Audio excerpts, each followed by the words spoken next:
Hey, folks, welcome back to another episode of Artist Stories of Middle Georgia. I'm your host, Victor Rigoli, and I'm just thrilled to death today because I have somebody on the podcast today that I don't think she needs an introduction because once you see her face, you know who she is. But I have on the podcast today the one, the only Suzanne Lawler. And Suzanne, I am just thrilled to death to have you on the podcast. Thank you so much for being here today.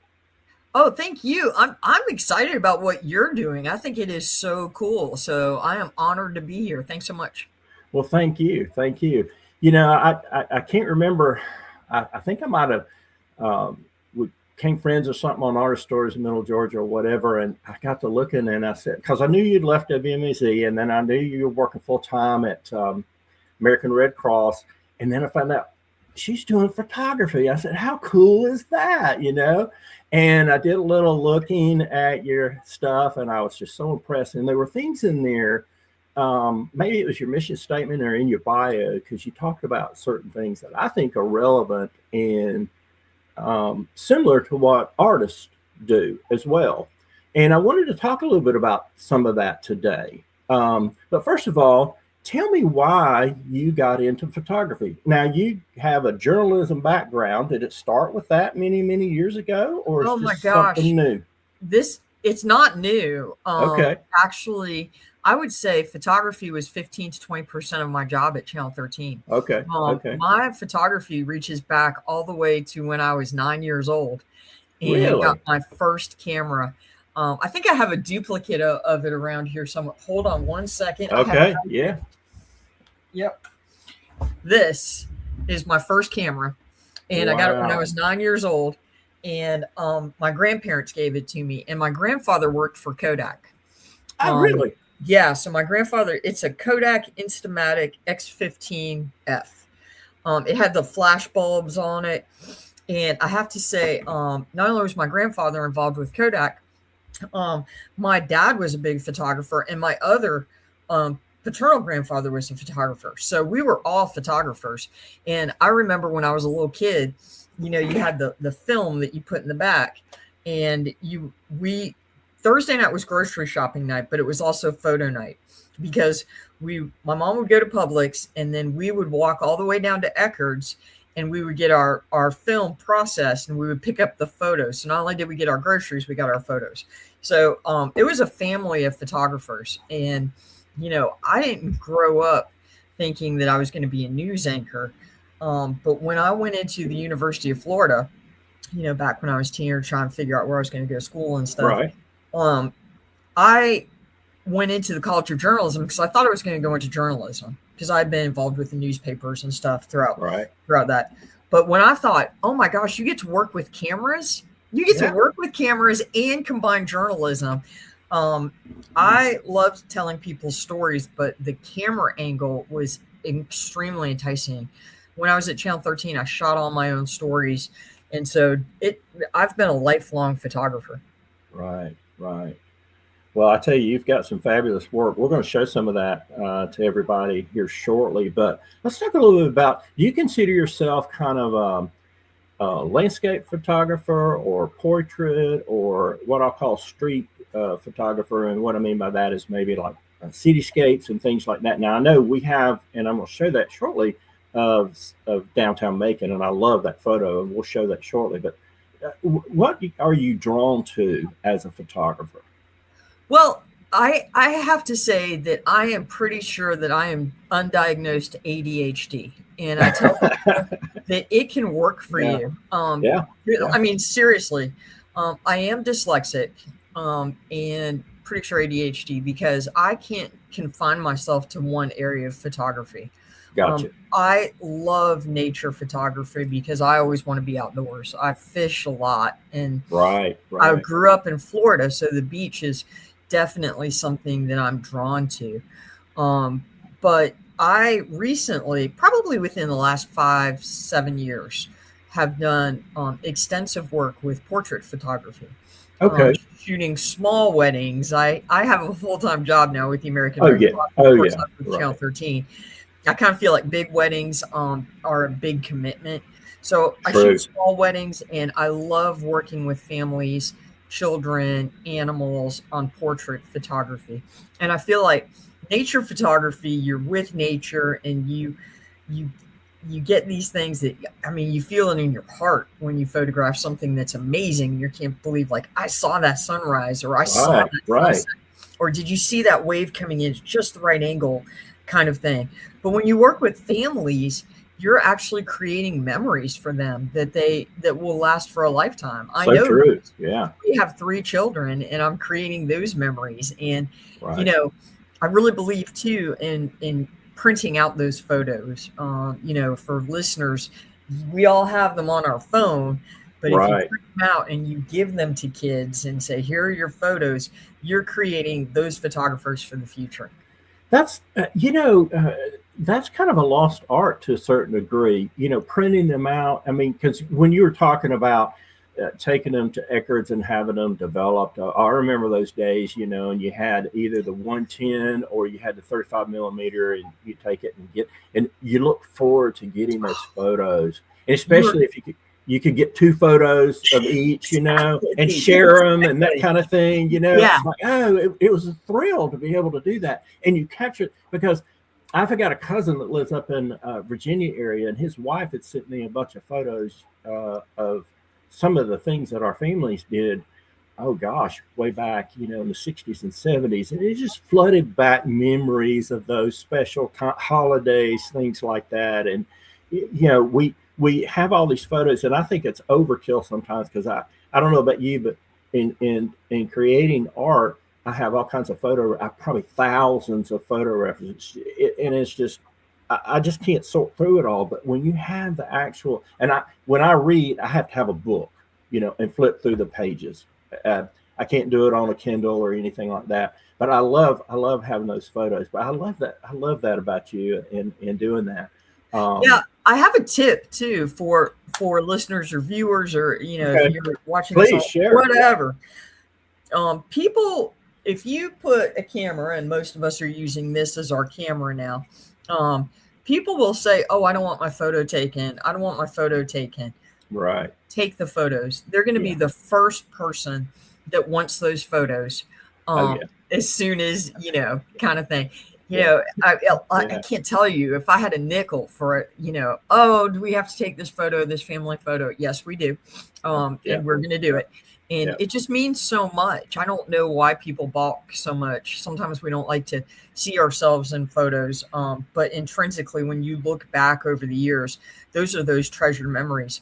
Working for the Red Cross, we deal in a lot of disaster, and we see a lot of folks that are going through home fires and such. True. But the number one thing that people are going to grab if there's a home fire are photo albums. Or when you look back in my career with Channel 13, covering a lot of hurricane disasters and terrible things, people are going to look for those photographs. So, it's those memories that, you can't capture a childhood again. You can't capture those memories of your family back in the 70s. So it's one of those really special things, and I feel pretty strongly about it. And so as a photographer, if I can help capture those family portraits, or those memories that you just print in a photo album, that makes me really happy too.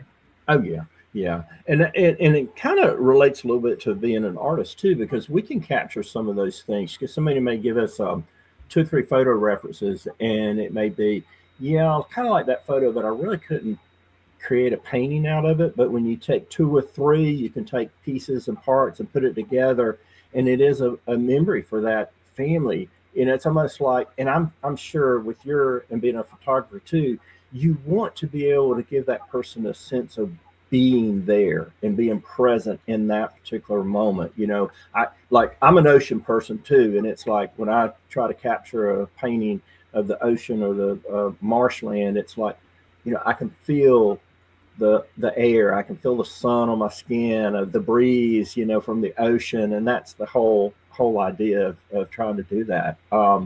So let's talk a little bit about how you go about composing, because that's something, as artists, we look at, and especially if you go out and do plein air painting, and you're out in doing plein air photography. I mean, you're out doing it, and you've got this vast scene. How do you narrow that down And what's the challenge there to say, hey, I want to get just this particular part in that photo? How do you go about doing that? I think you asked 10 different questions there. It's all like, Probably. Composition, yeah, I yeah. think, How do you narrow it down? Yeah. I think, you can look at my photographs at slawlerphotography.com. And I think what the key is, if you look at a lot of my nature photography, everybody's got a cell phone. Everybody's got a cell phone. So the challenge is really to take a photo that nobody else is looking at that perspective. I put a photo up a couple of days ago, or no, I put it up this morning, and it was the ocean. I love shooting foreground background. Okay. So I think I was at Edisto Island is one of my favorites on that. One of the photos that you have, it's one of my favorite places in the world to shoot.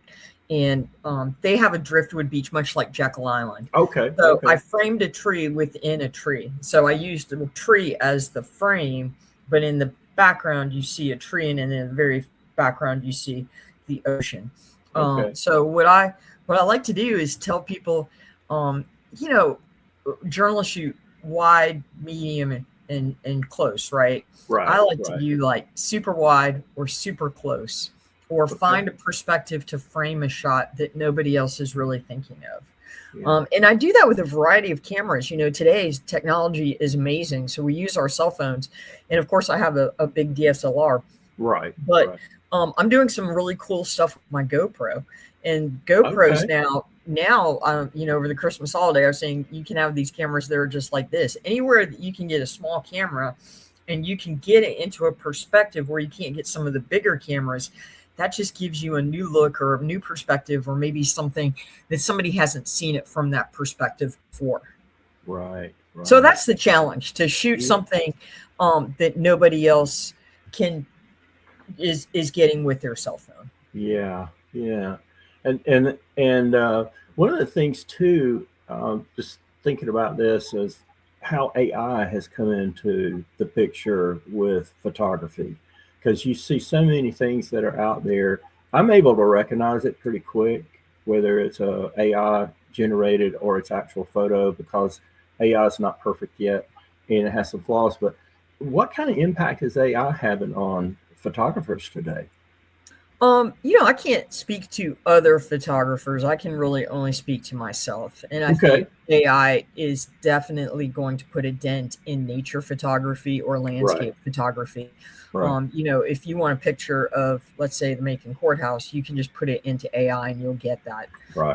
What you're not going to get necessarily, I would go back to working with families. You can put in a picture of AI with your family. You can even do that. But are you going to get that reaction, like that wedding shot where they're walking down kind of thing? You can put in prompts, but you're not going to get that emotion that a real portrait photographer is going to be able to convey and capture that singular moment. I played with AI and put in pictures of my kids with fish, their favorite fish, like a shark for our little boy. It was not very good, but it will get better. I think so. Better. I think it's very scary a little bit. I think AI is fantastic, as with anything. I always say things have pluses and minuses. The minuses are we creating things that aren't really there? And that really kind of makes me sad that we're creating things that aren't there. Now, with that being said, from a creative standpoint, it's really kind of cool to play around with it and, get things that maybe you don't have. I mean, I think it has a place. But I definitely think, much like we thought, oh my gosh, cell phones are going to be the death of photography. A lot of people think AI is going to be the death of photography. But I also think that if you go back to the end of the day on what moves your heart, it's emotion, and AI can't do that. AI can't capture that emotion in a photograph that is a fleeting moment with you and your family. Yeah, I can see it in art too, and being an artist, and people.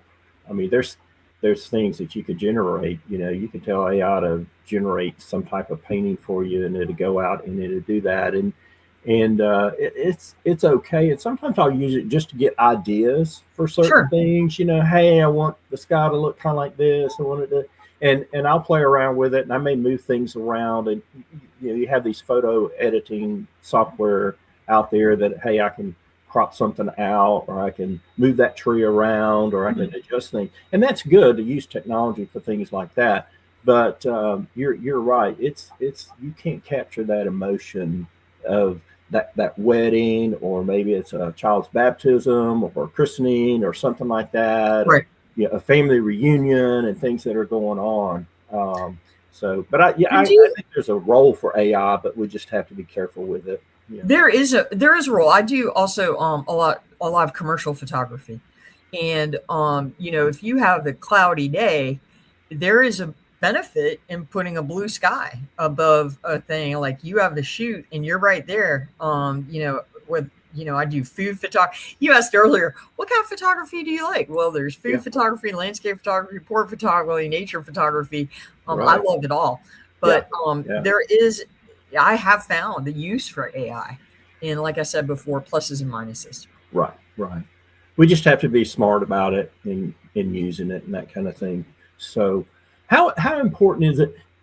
From the artist standpoint, we consider things like the lights and darks, and especially when you're out photographing and you show up because, hey, I want to get the sunrise, and you got to be quick. I mean, because Oh, things it's changing so fast, and if you're trying to catch a certain shot there, you just got to be on your toes, and that's the way it is with artists too. So, tell us a little bit about some of the experiences you've had of trying to capture that perfect moment when the sun is shining, or maybe the cloud is departing, or whatever.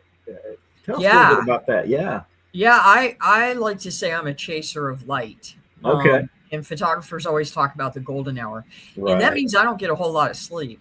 Yeah. Because Well, you on got three vacation, young kids, you get a full time job, and then you're trying to do all this too. I don't know how you do it, but right? Well, yeah. I have, once again, short attention span, but I will drive my family crazy because on vacation, and I will be up, you know, early, depending on whether it's winter or summer. Right. And I always want that first half hour before sunrise, hour after sunrise. That first half hour before sunrise, you are going to get those beautiful pinks, oranges, purples in a sky. And that's going to be phenomenal, especially when you talk about landscape photography. Um, Right. and then at night, the golden hour is, an hour before sunset, an hour after sunset. I can't tell you. I grew up in St. Petersburg, St. Pete Beach, Florida, and Okay. I can't tell you how many people will go out and watch a sunset. And when the sun sets, they pack up their wine bottles and they pack up their beach chairs and they pack up everything and they leave, and they miss the most beautiful time, which is about 20 minutes after that sun sets. You get this spectacular array of what God's putting out there. Oh yeah. And speaking of God, like, I'll be like, you talked about wanting to get that shot. I try and go out on all shoots with an open mind, because I don't know what I'm going to get. Sometimes Yeah. nothing. Like I said, if it's a cloudy day, if it's super cloudy and there are great clouds and thunder clouds, those are really cool things. But a relatively cloudy day, you're not going to get that sunrise. So I usually say to myself, God, what is it you want me to see today? Yeah. And I love that approach. Yeah. yeah, what is it you want me to see? What is it? I'm not going to walk away from an Edisto or a Jekyll Island or a St. Pete Beach because it might be cloudy. I'm going to go find that minutia. Maybe it's that shell with the coming in. Maybe it's a sand dollar. I'm just throwing Right. this out in the Right. wind, Right. but it's something else that I'm supposed to see, and God sometimes challenges you to go find it. Yeah, you have to pivot a lot, I guess, when you think about it, because you may say, hey, hey, I'm getting up early, I'm going to get you sunrise, and all of a sudden it's overcast. And it's like, oh, Yeah. well, but it's like, okay, well, maybe there's something else. And I love that when you said, maybe it's a sand dollar, maybe it's a starfish or something like that, that you could really turn that into a beautiful, amazing photograph. But that wasn't your intent to go out and photograph those things. but it just so happened. But you have to be flexible, and I love that about you, is be flexible, be able to pivot, and just be open and be Yeah, ready I for what comes your way. Yeah. what kind of minutia in the wood or the driftwood are we looking at? Or where are the jetties giving us today? And a cloudy Yeah. day gives you really kind of wonderful light to go shoot Right. other stuff. Right. So, anytime you have time for a photo shoot, it's a good day. Yeah. Yeah. Yeah. So I got a question here. We talked a little bit about you working full time. You've got family, children. How do you find time to do your photography work? I know I you, don't, I know I have, you're ADD or ADHD, and so you've right. got a lot of plate spinning and everything. But how do you manage all that? I don't have time for as much photography as I used to be quite Okay. honest, Okay. Yeah. with the kids. But I do have to say, with the kids, it's opened up a new level of photography. My phone is filled up with kids, and like we talked about, making those memories for them down the road, and Right. maybe even cultivating them becoming photographers to kind of leave that legacy of photography and artists' work and appreciation for the arts. But this weekend, I'm going to St. Simon's, working with the Ocean Lodge Resort, and it's a vacation. But I'm going to do some food photography because I work Oh, with a good cool. friend of mine, and Yeah.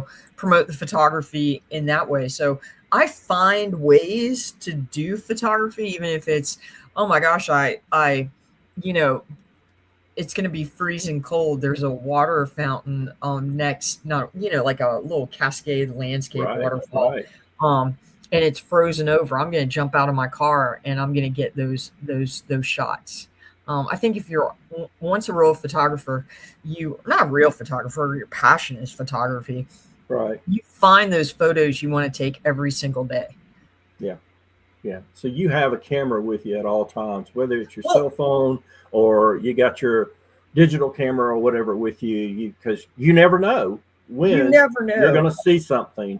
And since I started painting about 6 years ago, well, as a photographer, you see light different, you see colors different, you see shapes different and everything. And I'm that way now. But I have my cell phone with me because I can drive down the road. So, oop, oh, we're pulling over. I see an old barn here I want to take. I might want to paint that one day, and it's perfect, the scene. So you got to capture that. But yeah, I'm sure you just kept that camera with you at all times and just be on the ready for that special moment or the special scene that you might come across. So yeah, Yeah, I was down in it's cool. St. Pete, and the storms there are a little more dramatic down Right. in St. Pete, and I don't know where I was going, but it was along the waterfront, and this beautiful cloud was there, but there was also a rainbow, and then there were two beach chairs on the beach that somebody had left, and it made the most Oh, perfect. amazing. It, Oh, I it was bet. amazing.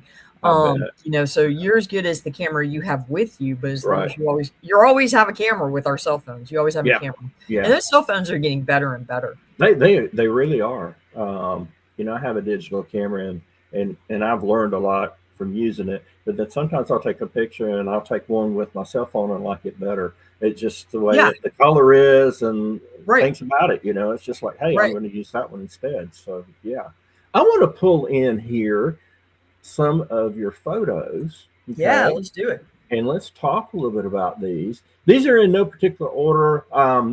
Suzanne had sent me about 4 photographs, and I wanted to pull these in and have you talk a little bit about each one. So tell us a little bit about this particular photo, where it's at, what inspired you to take this picture. This is sunrise, about an hour after sunrise on a cloudy day in Okay. Edisto, South Carolina. Okay. I just love Edisto because it's not, it's the antithesis of Hilton Head, which is very commercial and touristy. Right. Edisto is nothing but beach houses and beach and shells and shark's teeth and beach. Gotcha. And I like being on the Atlantic side because the waves are bigger, a little more robust than where I grew up, which was the Gulf of Mexico. So this shot, I love slow exposure on the water. I like this shot because you see the wave crashing in the background and you Right. see it kind of easing over the rocks in the foreground. So it's got a leading line with the jetty. So it really pulls your eye in, I believe, on that photograph. And I just love the colors. Today or that day, the water was particularly blue. Gotcha. Gotcha. This one, when you sent it to me, I was like, wow. I mean, it just really spoke to me. I just loved it. And I thought, golly, look at the colors in this photograph. When did you take that? That What was time of day was it? This was once again a half hour before sunrise. Wow. Yeah, this is on top of the WDEN building. Special thanks to Laura Starling for letting me climb up there and get on top of the roof. Laura actually does some photography in the mornings, and I took a tripod.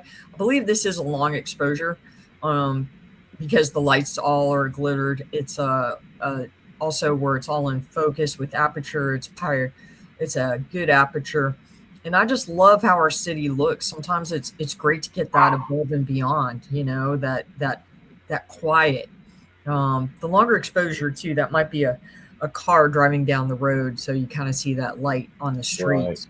But once again, that golden hour they call it the golden hour because it is just money. Oh, yeah. Yeah. That golden hour. And I love the perspective on our city. I imagine a good, maybe from that same position, a sunset, because the sun would be more, in the distance there. I wonder how that would look. Um, When the sun sets or the Not sun sure. rises, Yeah. it gives you a lot of light. So that Hmm. that soft light right before the sunrise or the sunset, it just gives you a different look. And Yeah. I like this look. Yeah. I on clouds give you really fantastic perspective too. And sunsets in the wintertime are better than sunsets in the summertime from Hmm. a photography standpoint. And I have shot plenty of photos from downtown where the skies are once again that purple and pink and orange, and they've got those clouds that are giving it perspective. It's just great. Clouds. There's so many different colors in the sky, and especially in clouds. And I learned that from a plein air workshop that I went to, and it was kind of a little overcast day, and I was painting the clouds, and the artist came by and they said, well, look at the cloud and think about the different colors that are up there in that cloud. And I never really thought about that before, but I was able to bring it because it had a little pink in there. Of course, it had a little blue, but it had some grays and a little hint of some green. I mean, it was just amazing, the colors. And yeah, but I learned so much that day. Yeah, that's cool. Let's look at this one here. I was moved by this photo when I saw it. I mean, there's so much emotion here. Excuse me, Uh, Henry, get down. Sorry, my dog. that's all I right. was very touched to become an honor flight photographer this year. Oh, good for you. When Yeah. you ask about how I work photography in, I was touched. In honor to be a photographer for Middle Georgia Honor Flight, Right. and this was in Washington just a couple of months ago. I believe it was in October, where we flew. I didn't. The organization flew veterans to Washington to view all of the monuments, and these are guys that served. I believe this gentleman served in the Korean War, and Okay. he found his friends on that wall Wow. and touched their names, and Mm. it was quite a moment. There were so many moments during the honor flight, and this is probably my favorite photograph. And he was humbled, I was humbled. Just a really special experience. And I think if you've never visited the wall, this photograph may convey the emotion and intensity of these guys paying honor and visiting it, one more time. Yeah. Yeah. It's such a beautiful uh, photo. And like I said, when I saw it for the first time, I mean, it just spoke to me. And I've been there and seen all the memorials. And I've got a friend who has helped out with the honor flight and being kind of an escort, and especially if those are in wheelchairs and that kind of thing, and helping them get around. And Yeah, there's so much about it. You could tell me about this photo. You could tell me about that experience, but I'm not really going to feel it until I see the photo. Yeah, and I Yeah, want to say thank you to all of our men and women who have served. most definitely. I Yeah. definitely thank veterans when I see them in uniform.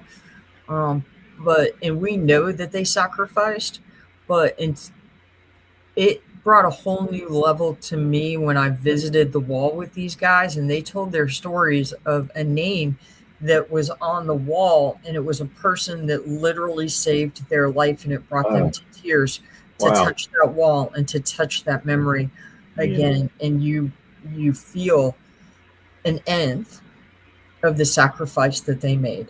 Right. And as a photographer, that was my biggest um there's not really a word. Honor, Mm-hmm. very intimate experience, Mm-hmm.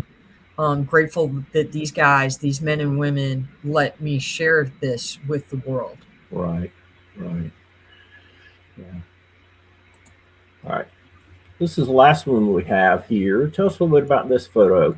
This is one of my a lot of photography. You can always contact me on any of these photographs, and you can do that through All right, slawlerphotography.com. we're gonna include that in the show notes too, folks. So it'll be down Awesome. there. Yeah. This is We'll check this it. one sells consistently, and this is an oldie but a goodie. This is one of my favorite, hangs in my house. This was taken with a GoPro. Really? Yes, and there was a Wow. hurricane a couple hundred miles off the coast, and it was a GoPro. You can tell that fisheye kind of Uh thing huh. Uh where huh. the water looks like that. So Right. Right. it was on my wrist, and I was about, I don't know, halfway in the water, and the clouds were just amazing, and the water was choppy, so it gives you that perspective of what Right. the water feels like. And I feel like you feel like you're in the water, Most definitely. in the Atlantic. Yeah. And it's one of my favorite shots of all time that I've taken. Yeah. But I it was a felt. GoPro. Yeah, that's amazing. And when you said you feel like you're in the water, you do feel like I'm in like a float or dinghy or something, just kind of bouncing around on the water and everything and seeing all that there. I mean, it's just a awesome shot. Yeah. Yeah, it's there's so much technology now, and going back to that perspective of what can I show people or give them a perspective on their world that they're not seeing, or they haven't seen, or haven't taken a view of. Right. Right. Yeah, that is so cool. Yeah, and there are plenty other photos, folks. And like I said earlier, Suzanne, we're going to include that in the what I call show notes. It's kind of the description on YouTube, and but also on Facebook, because we'll put this up on Facebook and YouTube, because I want people to reach out to you because you do such fabulous, fabulous work. And Well, and that's where a lot of I connect with my audience is through Facebook. There's right, this Lawler Photography, how you can get in touch with me, but I have a big following on Facebook and TikTok and Instagram. Um, okay, okay, that I am sharing stories. Now I'm getting more into video work and telling people stories, also, which I love doing that. right. Because when you were at WMAZ, I mean, as I mentioned, I think before we got started with the interview, we just love those stories, that you shared with us. It's kind of what I call the human interest stories. It's like it's different. You brought a different perspective, and it was something that we needed to hear. It got you get a little emotional about it, but all the things that go on in the world, and you have a story that maybe hits home with you in what's going on. I mean, we need more of that. And you and I talked a little bit earlier about you possibly doing some podcasting, and we'll talk after this, because I definitely want you to try to do that, because you have so much to contribute and share with folks in the Middle Georgia area as well as Georgia and the world. So, but anyway, Oh, yeah, you're yeah, it's very humbling. I was blessed, and am still blessed, to be insanely curious and never met a stranger. So I want to hear people's stories. Yeah. I want to, there's a lady that right now that I love estate sales and yard sales. Oh, And yeah. this lady like flew with presidents, and I can't wait to sit down and talk to her. She was a stewardess on Air Force One. Oh, And you're kidding. no, everybody has a Oh, my. story. Everybody literally has something in their life that we would all Yeah. be interested in. And Right. 9 times out of 10, it's good. Yeah. And Yeah. I agree with your perspective that the world is challenging right now. The world has always been challenging, but maybe especially right now. And Right.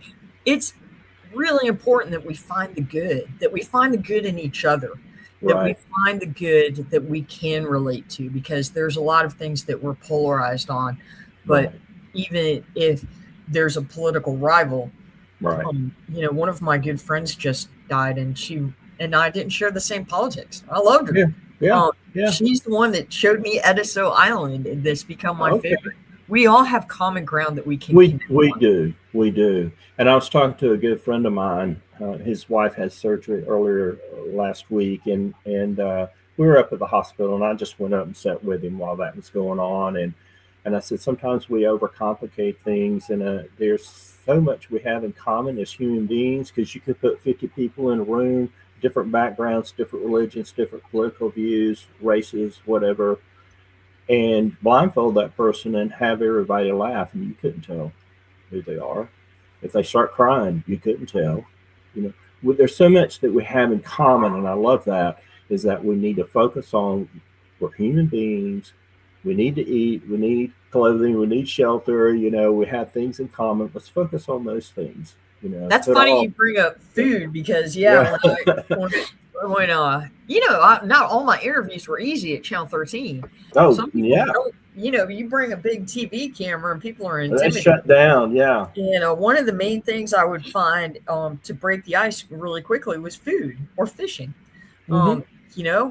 Whether you fish a lot or not, chances are you did at one time in your life, and you're like, and food is something we all connect on. Oh, most definitely. Those are really good icebreakers to just start a conversation with anybody you meet.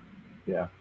And you look at photography, and you look at, as an artist, a creative, there's a story to tell. In that photo, there's a story to tell in your artwork. There are some artists that what they paint is so full of emotion. It's genuine. It's coming from personal experiences and that kind of thing.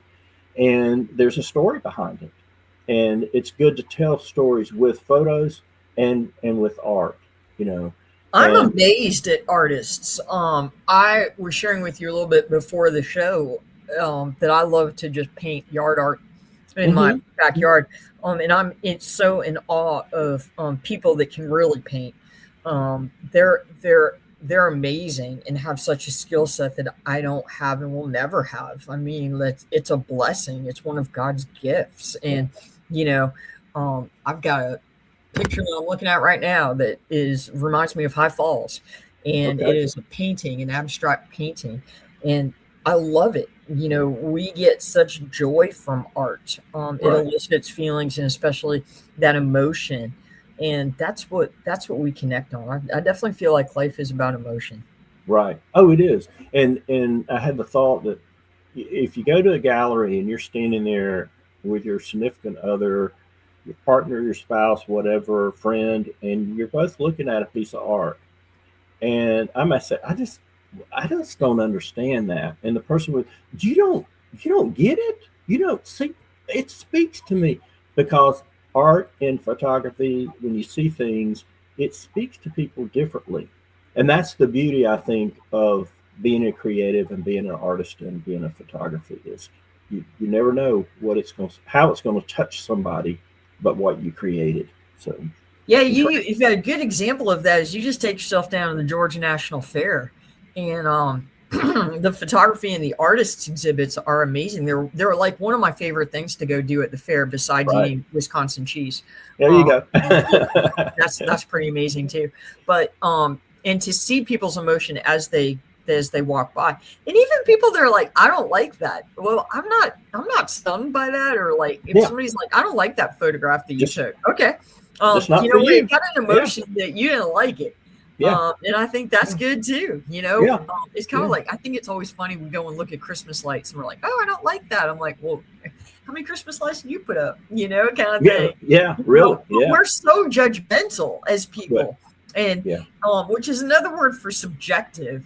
And people are like, why aren't you putting your photographs in the Georgia National Fair? It's just a lot of work. And everybody's going to love your photography or your artists, your paintings and everything. And there's going to be a significant portion that don't like it. And that's completely fine. That's completely fine. Yeah, perfectly okay.